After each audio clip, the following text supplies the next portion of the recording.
আমার মাকে দেখতাম ঠিক এরকম করে চিংড়ি মাছের ভর্তা করতে। অবশ্য চিংড়ি মাছের শুধু কুচো চিংড়ি না, চিংড়ির যে মাথাটা সেটা দিয়েও কিন্তু ভর্তা করা যায়, আর সেটা দিয়েও মা ভর্তা করতো, খেতে বেশ ভালো লাগতো।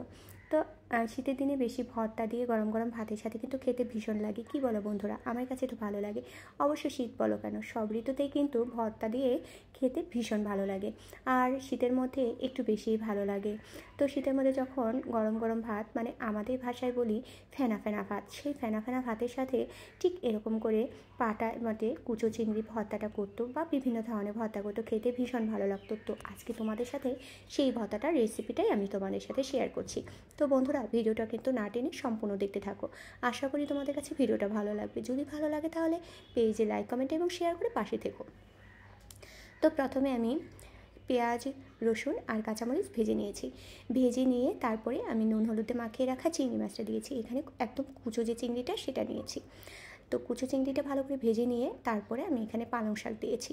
তোমরা পালং শাক না দিয়ে তোমরা লাউ শাকও দিতে পারো। তো আমার কাছে লাউ শাক ছিল না, তাই আমি পালং শাক দিয়েছি। খেতে কিন্তু খারাপ লাগেনি, ভালোই লেগেছে।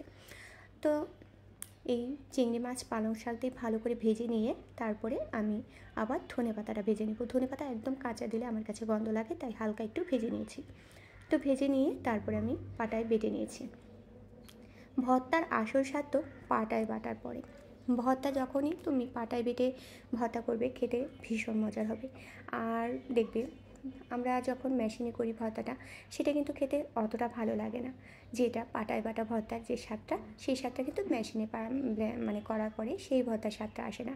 তো আর ভর্তাটা করার পরে এখানে কাঁচা সরিষার তেল দিয়ে যদি ভর্তাটা মাখো, তাহলে কিন্তু খেতে আরও ভীষণ ভালো লাগে।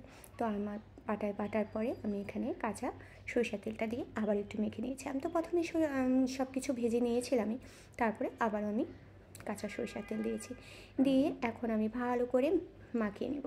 মাখিয়ে নিয়ে একটা বাটিতে নিয়ে নামানো মানে রেখে দিয়ে তারপরে ওর মধ্যে আবারও একটু কাঁচা সরিষার তেল ছড়িয়ে দেবো, আর গরম গরম ভাতের সাথে খেয়ে নেব। বিশ্বাস করো, এই ভর্তার সাথে তুমি যদি মাছ মাংস রাখো, তাহলে তোমার কাছে মাছ মাংস খেতে ভালো লাগবে না।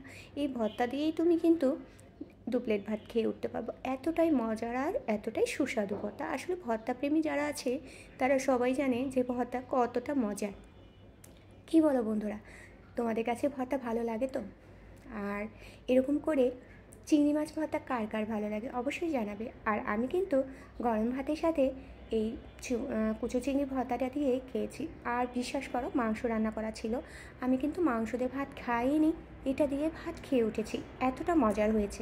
আসলে মাঝে মধ্যে কিন্তু মুখের স্বাদটা বদল করতে হয়। মাছ মাংস প্রতিদিনই খেতে কিন্তু ভালো লাগে না।